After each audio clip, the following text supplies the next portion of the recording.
Hello, hi everyone. Good morning, good evening. How are you? So the event will start in a few minutes, and let's give some time for people to join.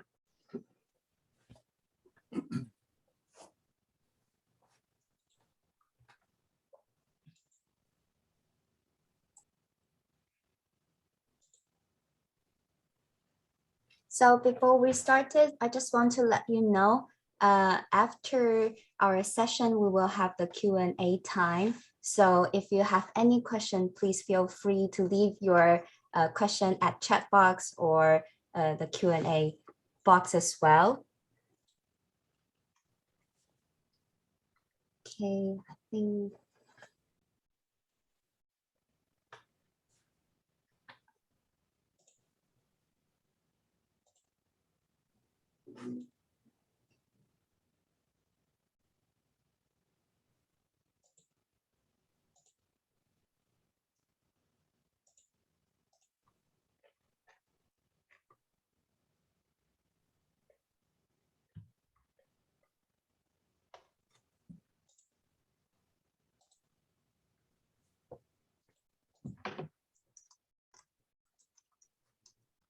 Right, we now have 25 attendees.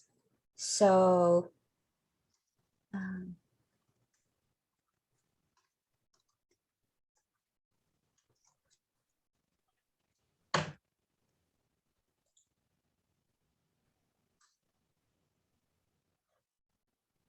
should we just begin right now? Okay. Okay. So, right, that's kick off. So, hi everyone, how are you? Just once again, good morning or good afternoon. My name is Lynn, and thank you for joining today's Dundee Psychology webinar. And I hope you are all doing well and safe. So my name is Lynn. I'm the regional manager in Taiwan. And in the very beginning, I'd like to introduce our distinguished guests and speakers today. So first, our first gentleman is Joe McKinney, the International Officer at Global Engagement and Recruitment at University of Dundee. So he is also the organizer for today's webinar. So thank you very much, Joe. Would you like to say hi to everyone? Hello. Yeah, thanks for coming along. I'll probably be mostly in the background today. So if you've got any questions or anything, just please fire them through to the chat or the Q&A, and I should be able to help with that. Thanks, Lynn. No problem. Thank you, Joe. And then I would like to introduce my sweet and lovely colleagues, Jessica, who will share Dundee College's information today in the end. So hi, Jessica, would you like to introduce yourself? Hi, thanks for joining today. Look forward to having a session with Nick and Joe. Okay, thank you, Jessica. And also we have another colleague, Stephanie. Stephanie, would you like to say hi to our agents today?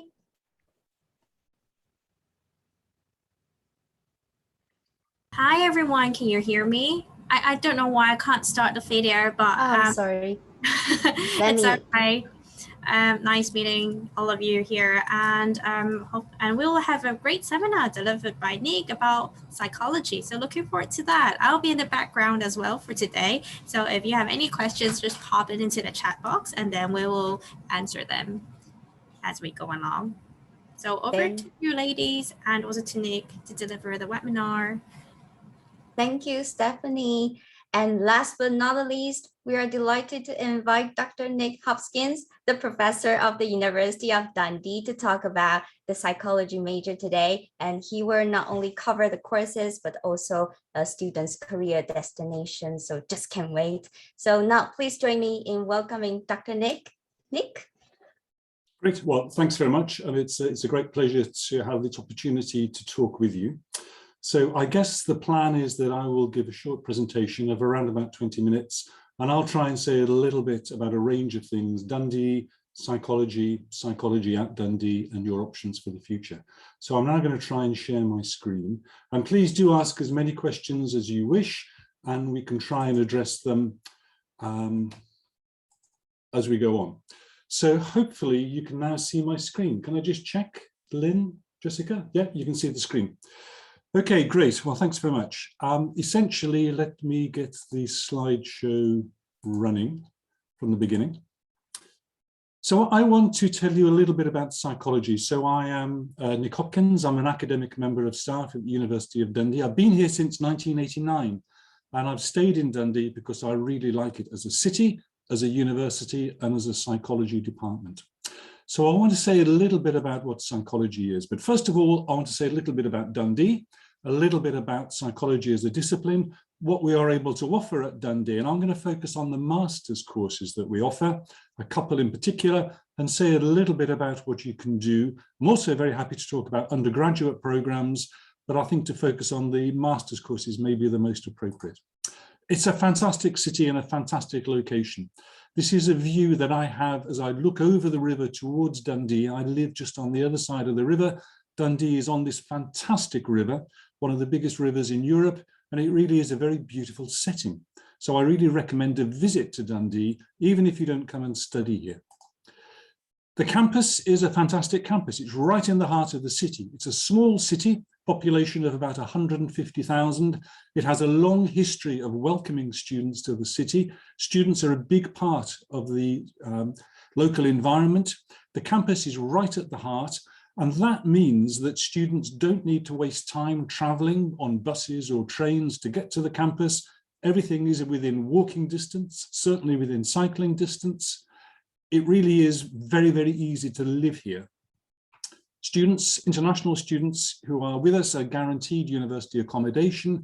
And that accommodation is also very high quality.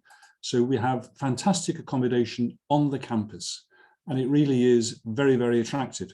When I was a student many years ago, the accommodation we lived in was typically pretty poor. And I am just amazed now at what students get in terms of Wi-Fi access, private bathroom, private toilet, all of those facilities. So I think it really is a fantastic campus in a very attractive city, and so many things are within easy reach. So psychology, the discipline. There are lots of misunderstandings of psychology. It is essentially the scientific study of mind and behavior. And I emphasize scientific because we are an empirical discipline. We need to be able to gather data and to develop theories based on those data. And a good quality theory will be able to describe those data well, accurately. It'll be able to explain aspects of those data. It'll allow us to make predictions. So a good theory allows you to predict how somebody will behave. And also, a good theory will suggest opportunities to intervene and influence people's behavior. And this is particularly important if you think about the pandemic. Psychologists are involved in trying to shape and influence people's behavior. Now I can see, Jessica, you've raised your hand. Nick, before we move on, we can see split view. Would you be able to switch it to the full screen so that we can see a bigger? Yeah, so Okay. Nick, if you go to display settings, on the top. Display settings on your sort of notes slide. Here. If you can see that. If you click on that. And it'll have like switch presenter to like presenter mode almost, switch like display settings on your slideshow. Yes, okay, click on that. So I'm here. Oh. No. Can you see something on the top? Show taskbar, display settings, and the slideshow, Nick? It'll be on your other screen, probably. I must confess, I can't quite work it out. Then that's fine. That's fine. Okay, let's just carry on like this, if that's okay. Yes, sorry, I'm a bit of an amateur. I've done Zoom meetings a million times, but never had something quite like this. Anyway, in terms of theories, we're trying to explain and shape people's behavior. The example of the pandemic is a fantastic example. We're trying to shape people's behavior to get them to wear masks, to get them to socially distance, to get them to think about their behavior and how it impacts others' well-being. So a good theory will be able to describe, explain, predict, and influence behavior. And we're trying to explain human behavior, and that is an incredibly complicated task. So we need to be able to look at people's behavior from a variety of perspectives, from the biological through to the social. So what does that mean? In terms of biological, we are an animal. We have a brain, and that brain sets certain limitations on our abilities. And we are different from monkeys, we're different from rats, we're different from dogs. We have different brains, different configurations. So we need to understand the configuration of the brain. How can you investigate what is going on under the skull? Well, this is amazingly complicated. We can look at what happens when there are accidents. So the picture I have there is of a man in 1848. He was a railway worker working in England. There was an accident. That metal rod in his hand went through his skull. He lived, he could speak, he could walk, he could work, but his behavior changed in all sorts of ways. Particular areas of the brain responsible for particular processes were affected. We can also look using more contemporary methods where we're able to put a cap on somebody's skull, have electrodes and measure activity under the skull, electrical activity under the skull. So gradually, through looking at brain damage, through looking at these other new technologies, we're able to build up a picture of what the brain looks like. We're able to build up a map, in other words, of the brain. Cognitive psychology, this is another area of our discipline. It's all to do with how we process information. So we process information rapidly. We are remarkably adept at processing information. We select bits of information, we process it, we store it, we manipulate it. These are tremendous skills, and we have a whole set of routines that allow us to do this very, very quickly. And we can investigate these in various ways. So here is a little example. It's called the Stroop test, and it involves you having to read some words. So here are some words that I think are very, very easy to read. Pink, red, orange, green, yellow, red. We're used to doing that. We process that information very, very quickly. Now I'm going to ask you to read not the word, but the color of the font in which the word is written. This is much harder. You have to overcome your tendency to say pink, red, orange, green, and you have to say blue, green, blue, red, green, blue, red. It's much, much harder. And it's particularly hard if you are tired, if you're exhausted, if you have been awake for 24 hours, you'll find that task much, much harder. You have to overcome an automatic tendency to read the words, pink, red, orange, green, and to read the color instead. So this is another technique for investigating how we process information, the limits on our ability to process information, and we can investigate how long it takes to change strategy so that you can do something else with those words.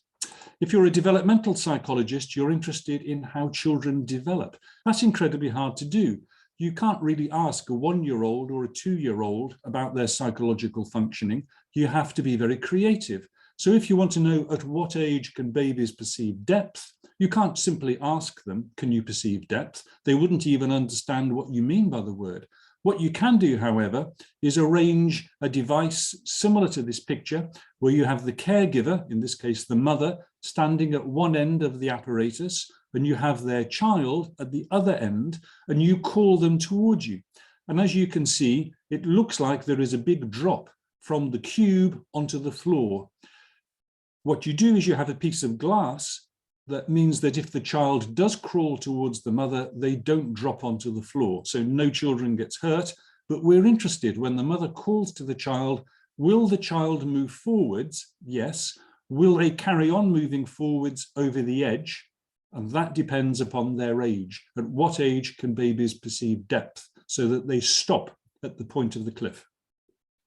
The other little diagram I have there is of a child looking at 3 mountains. This is called the 3 mountains task. At what age can a child start to see the world from the viewpoint of somebody else? This is an amazing accomplishment, to start to look at things through the eyes of somebody else. It's a real skill on which all sorts of things depend. At what age do children do this? Well, what you can do is you have the 3 mountains there on a table, and you take your child and you walk around the table a few times so the child can see the 3 mountains from 360 degrees. And then you say, right, I'm going to put a little seat here with a doll on it. Can you tell me what the doll can see? And what you would do is you would show the girl a series of photographs taken from different angles, and she has to select the photograph that corresponds to what the doll can see. At the age of 4, they can't do it. At the age of 7, they can do it. What are the psychological changes that are going on as they develop from age 4 to age 7? How is it that they are able to no longer just view the world from their own perspective, but start to see things from somebody else's perspective? I'm a social psychologist, so I'm interested very much in how our behavior is shaped by the groups that we're in. How do those group memberships shape our understanding of who we are? How do they shape our behavior? I'm particularly interested, for example, in intergroup relations, intergroup tensions, homophobia, racism, nationalism. I'm particularly interested in those sorts of social phenomena, and we require a social psychological perspective to address that. So I've described a little bit about psychology: biological, cognitive, developmental, social psychology. Psychology is broad, and in order to understand human behavior, you need to know a little bit about biological, a little bit about social psychology, a little bit about developmental psychology, and so on. So our curricula are designed to give students that breadth. Now, we have students studying a variety of programs. We teach at the undergraduate level, at master's level, we have PhD students. We're a small department, about 18 members of staff. We're a youthful department. I am by a long stretch the oldest member of staff. That means that we are a friendly community. We certainly try to be as proactive as we can in engaging our students, getting them to participate in the life of the department. We have a very active psychology student society. They organize talks, they organize trips, and we also organize various trips. Each year we take our students to a student conference where they present their research. So we do try to create a friendly and supportive environment where students can really flourish and thrive. And we're particularly aware about the needs and concerns of international students. Let me say then a little bit about the current MSc programs that we offer. There are 2 that I think you may find of particular interest. One is a conversion MSc, and this is for students who do not have a first degree in psychology. So this allows you to convert your career trajectory. So it's for those without a psychology background. It's 1 year, it's intensive, it has 2 strong features, both breadth and depth. Breadth in that we cover the broad curriculum, developmental, social, personality, clinical, biological, all of those areas. It also has depth because you do a dissertation, and it's quite a substantial piece of work. So the whole idea of this degree is that in 1 year, you can get a degree that is recognized by the British Psychological Society. It's accredited by them, and it's accredited because of the breadth and the depth. You are covering all the key areas, and you are also building up particular expertise through that dissertation. We have excellent facilities in our department. We have a series of laboratories for developmental psychology, for social psychology, for cognitive psychology, and so on. And having a degree like this really is a bit of a gateway to further professional training. The sorts of topics that you would cover in this, as I've already hinted, you have the breadth, biological, developmental, cognitive. We also develop your research skills. These are really crucial for a career in psychology. Psychology is an empirical discipline. It is based upon research, and to be a psychologist, you need to be a good researcher. We want our students not to simply accept statements, people are like this. We want them to think, well, what is the nature of that claim? What is the basis for that claim? What is the evidence on which it's based? So we try and develop their skills. We have various ways in which we teach this course. Clearly, it involves lectures. It also involves small-scale tutorials. It involves practicals where you're involved in doing research. It has coursework, and it also has, as I've mentioned, this dissertation. So that is the conversion course. It's a 1-year intensive course, and it is remarkably popular because people who have done a degree in drama or engineering or mathematics, whatever, and they're thinking about a change of direction, this is the sort of course for them. We also have programs for people who have already got a degree in psychology. And here is one example. It's developmental psychology. We've got a lot of expertise amongst our staff in that. And this involves a series of core modules, but it also involves a series of optional modules. And you would then be able to take those core modules that are compulsory, and then based upon your particular interest, select a module or two modules from a menu. And that menu is populated by modules that relate to the research interests of the members of staff. So they are going to be clearly very knowledgeable in these particular areas. So it's an opportunity for students to work with a member of staff who is working in that area, researching that area, and learn more about things. What do you get from these courses? Well, I think you get a variety of things. You certainly get psychological theory and an understanding of psychological theory, but you also get these core transferable skills, and these really are absolutely crucial. Students, having done our degrees, will be familiar with how to review evidence. They'll be familiar with how to draw conclusions. They'll be familiar with how to handle data. And that data could come in a whole variety of different forms. It may be based upon interviews, it may be based upon questionnaire surveys, it may be based upon experiments that the student has read about. So you'll be familiar with reviewing evidence, drawing conclusions, handling data, and report writing, being able to summarize and document the conclusions to be based upon evidence. These are necessary skills for being a psychologist, but they're also necessary for many graduate level jobs. Students who have a degree, who are going into graduate level work, typically are working in an area where they are having to make recommendations, where they are having to review evidence, draw conclusions. They are having a hand in shaping the organization that they're working for. They're having to make important decisions. So these skills really are absolutely key for graduate level employment. As I've said, we try to create a student experience that is friendly, welcoming, and exciting. And here is the words of one of our students. She now is doing a PhD in Florida. She came to us from the United States. My teachers were passionate, dedicated, and all-round exceptional, beyond my expectations of a professor. They made impacts on my education and my life. I'll never be able to thank them enough for the magnificent experience and knowledge they've given me. So we really do go out of our way to try to make the environment welcoming, exciting, stimulating, so our students can thrive. What do our students do? They do all sorts of things. The woman I've just described is now doing a PhD in educational psychology. If you have a BPS accredited degree, like our conversion degree, that allows you access to a number of further research training opportunities.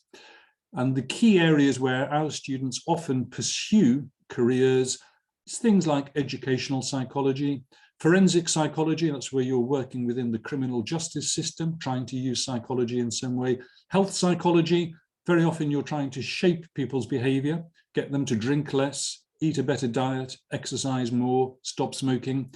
Occupational organizational psychology, this is bound up very much with trying to create environments where people can thrive at work. We spend a lot of our time at work. You need to be in the right occupation and you need to be in the right organization. How can we improve the organizational environment that we inhabit? Sports and exercise psychology, this is very much to do with trying to improve the performance of athletes, very often elite athletes. And as we're watching the Olympics right now, then these are the sorts of areas where psychologists can be involved. And then, of course, as you'd all expect, clinical psychology, helping people manage various aspects of mental health and mental distress.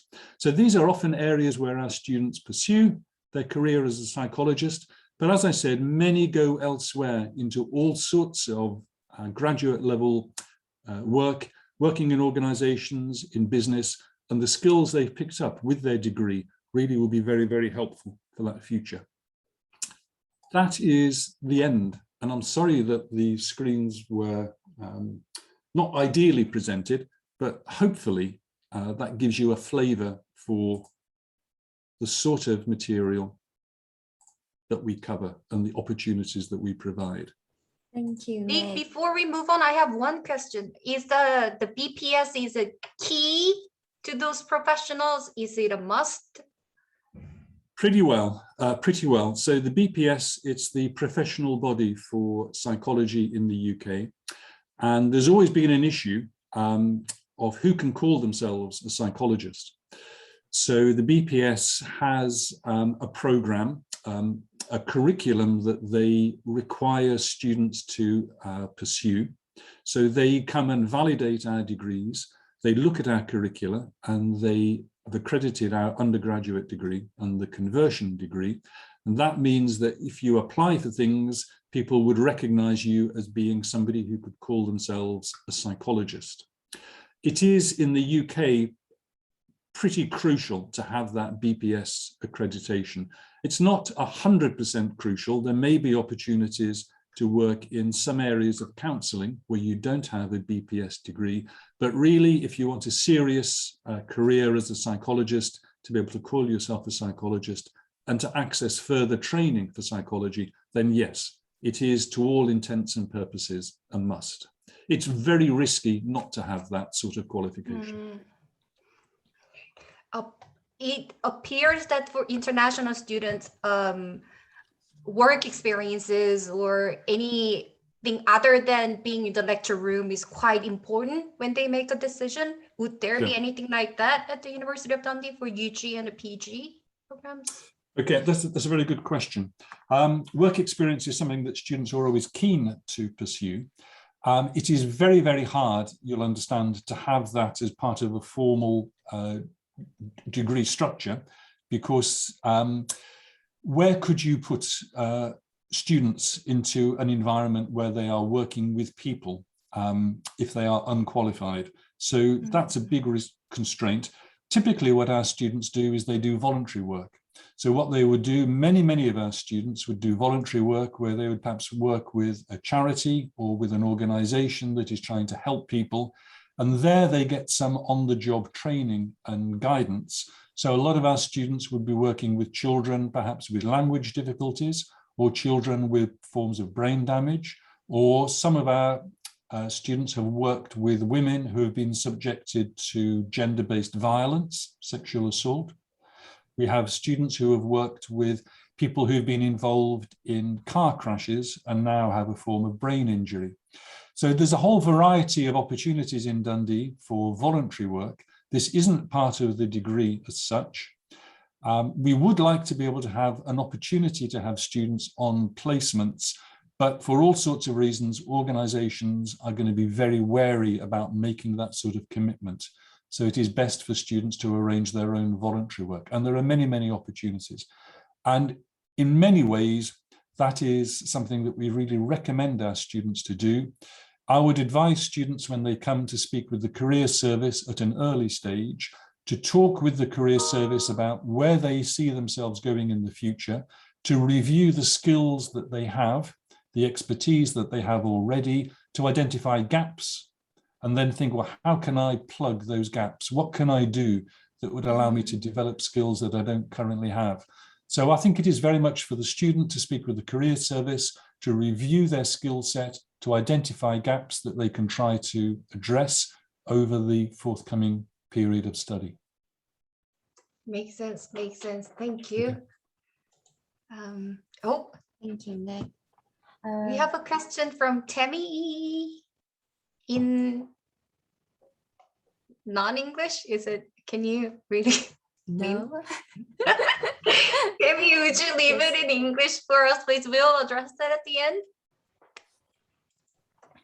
For now, I'm going to move on to the ICD part. It's not going to be long. And for anyone, if you have any questions, you can leave it on the Q&A box or the chat box. We'll address them at the end. I'm going to start sharing my screen. Just a second. I've translated the question in Google Translate, so it might not be exactly what Tammy wants, but I can pose the question, and it seems relevant to you, Nick.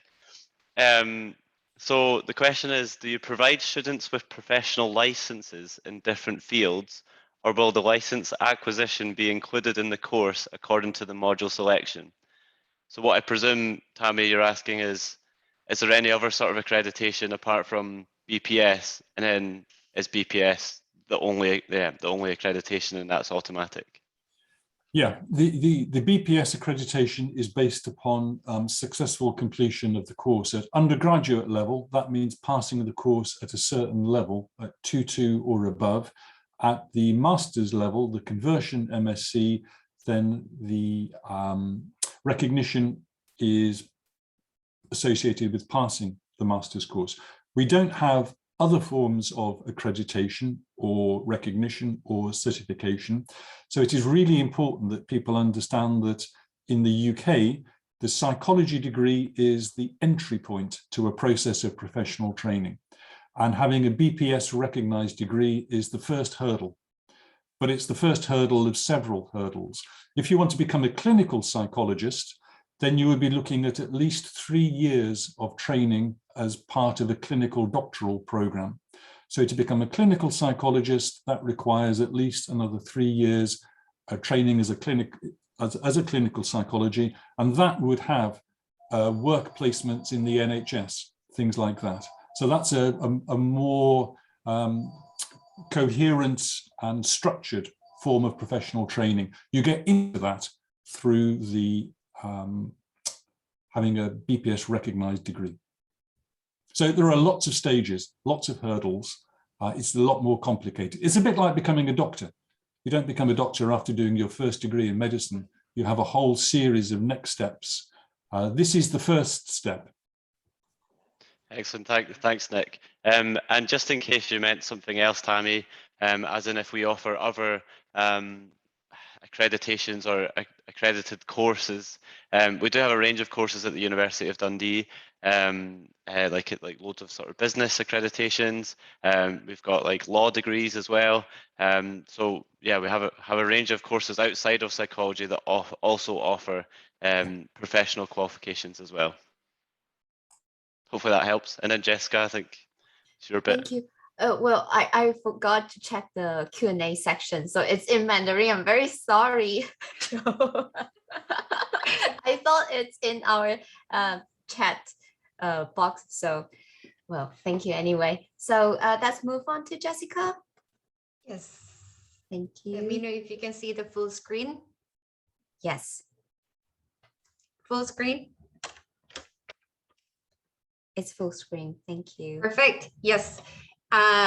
You probably are familiar with ICT parts already. I'm just going to go over it real quick. We are embedded college. So out of 4 years, IS1 International Stage 1 is a first year leading to the second year of the university. So if your student is a little concerned about studying in Scotland because it might be 4 years, they do not have to worry about it through the ICT. And progression is very high. We have a 96% of progression. And what they need is a passing grade from an international stage 1. This is a little map. So after the international stage 1, they will be studying second year of the university.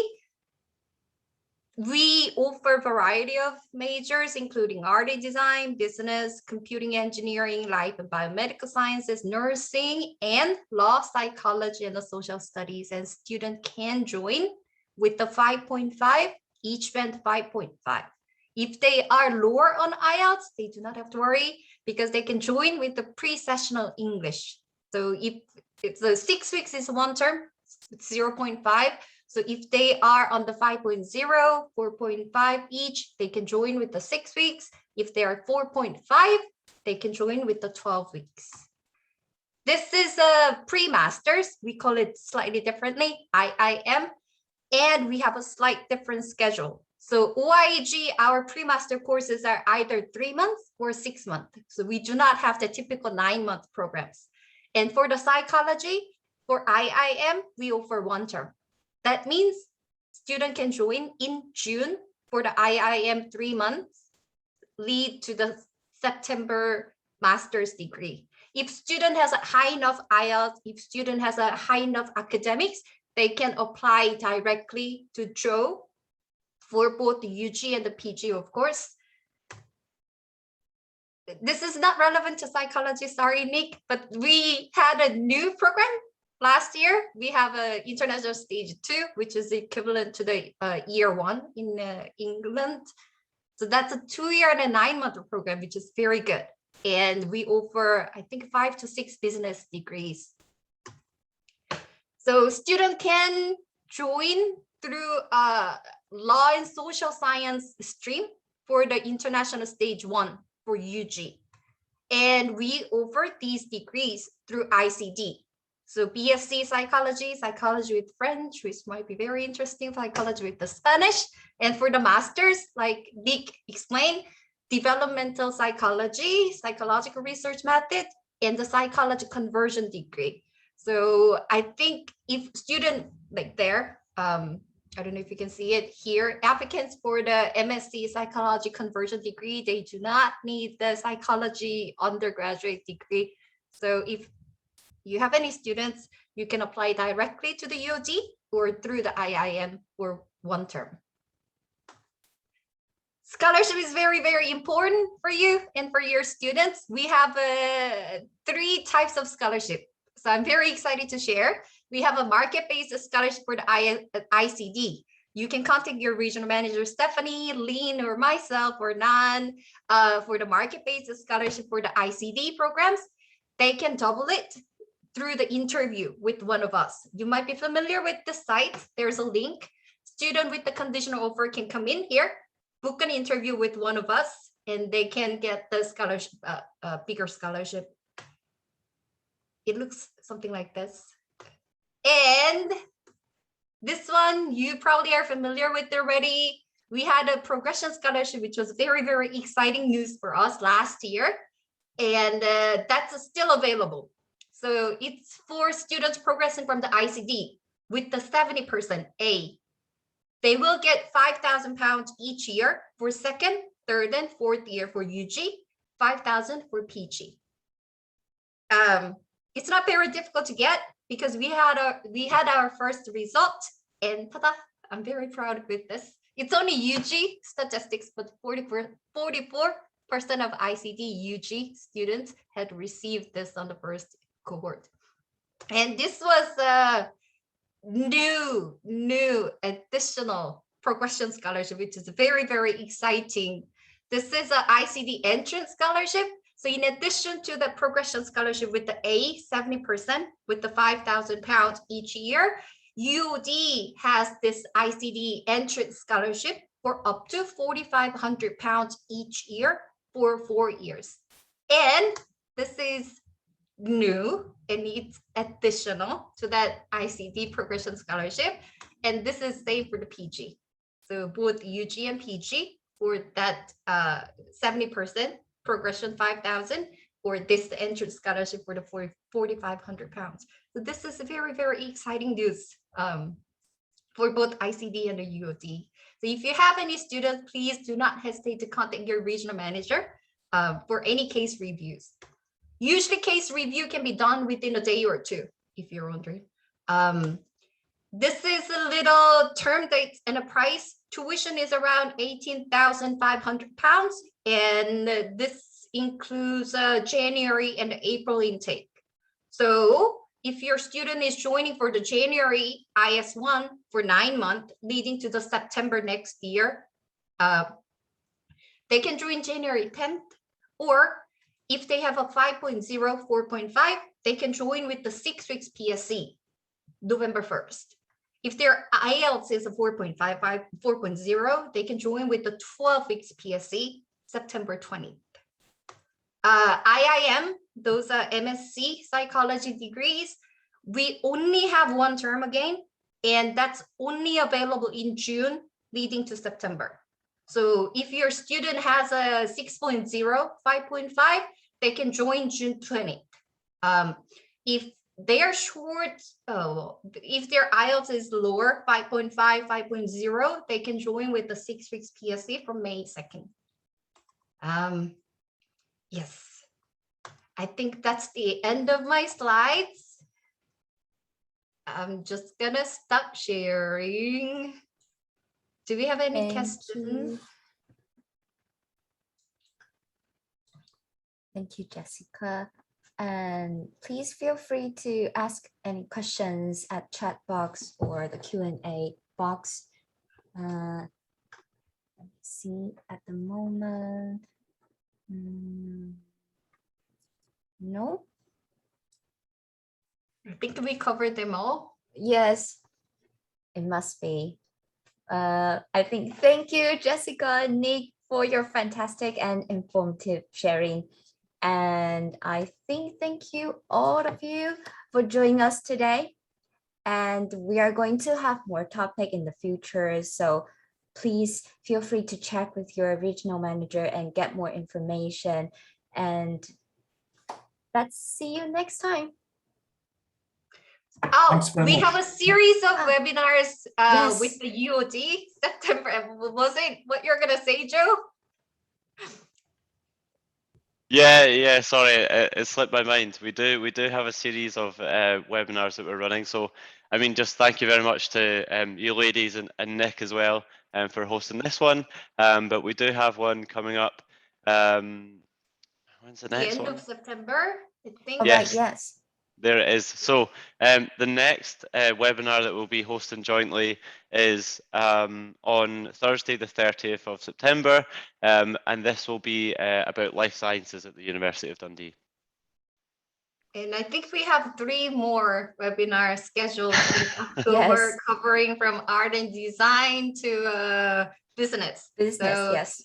we will keep sharing the invitation with you all. So thank you so much for joining again. Any last word from you, Nick? First of all, just thank you very much for this opportunity. And I think psychology really is a career that has enormous potential. And I think we realized with the pandemic that there are so many contexts in which psychology becomes relevant. Understanding people's behavior, shaping people's behavior, helping them recover from all of the impacts of the pandemic. So I think psychology really has come of age. When I was a student, it was very unusual to do psychology. This is way back in the 1970s. Very, very few people did psychology. Now it is popular, and I think its popularity is growing, and I think its potential for the future is absolutely enormous. So thanks very much for this opportunity. And if I can help in any other way, I'll be very, very happy. Thank you. We do have one question for you, actually, Nick, just before we go.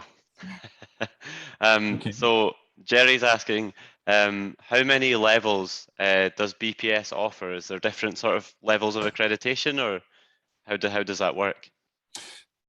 That's a very good question. Really, there is one core level of accreditation that is really important, and that is being eligible for graduate membership of the British Psychological Society. And that eligibility is bound up with whether you have done an undergraduate degree or a conversion degree that is recognised by the BPS. So really that is the key level of accreditation. That essentially is, to put it crudely, you are through the door. You are welcomed into, if you wish to join that society.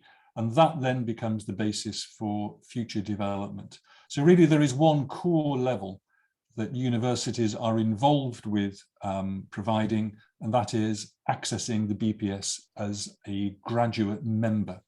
After that, the BPS internally has a series of different levels of recognition, and that is really for you to work through as a psychologist. So really at this stage, the most important thing is being eligible to join the BPS. Once you're in the BPS, there are a variety of levels that they control, and it is under their authority. I don't know if that helps. Yeah, that's perfect. Thank you. And I'm pretty sure that answers Jerry's question as well. Okay, well, thanks again for the opportunity. Good to see you all. Thank you so much for today's session. Thank you, everybody, for joining today. Take care. Bye-bye.